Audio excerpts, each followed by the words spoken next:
I just saw the blinking comments, basically that directed at China, that China could join the equivalent of the World Council or be on the menu. And I will admit I was shocked by that. One is the phrase, "you'll be on the menu," is in itself very threatening. So why would you ever say that, especially to a strong adversary? The second thing that shocked me is, a lot of effort after 3.5 years of relative silence between the senior leaders on both sides during COVID.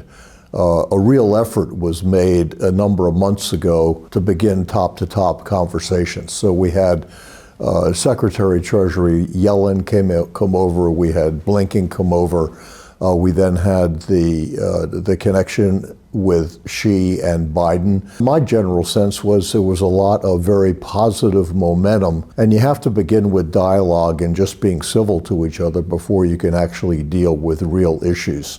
So I was looking at a picture the other day from a Chinese spokeswoman, and it basically was a juxtaposition of what the U.S. was saying through Anthony Blinken versus what Foreign Minister was saying from China. The Chinese side of the picture basically reiterated its long-standing position, which is that the right way to move forward in the U.S.-China relations is win-wins.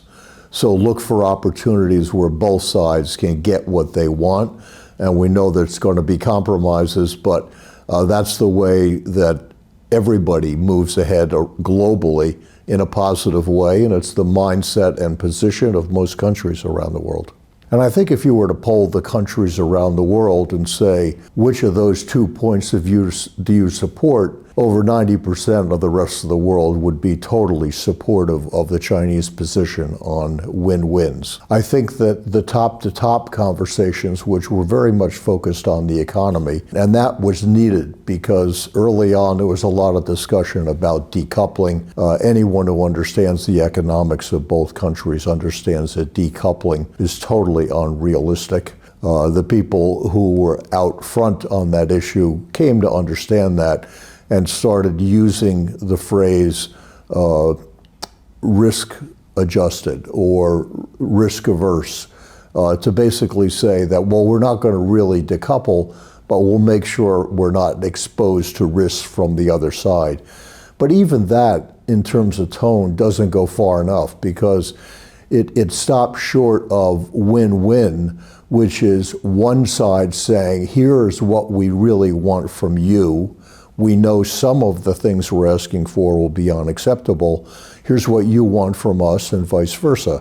So the win-win that we ultimately have to get to is making real concessions on both sides. That is eminently doable, but it starts with the right kind of a mindset. My own feeling is that when you look real world at issues and the real power of the cooperation between the two countries is completely tied up in the economic issue because of the strength of the relationships that exist.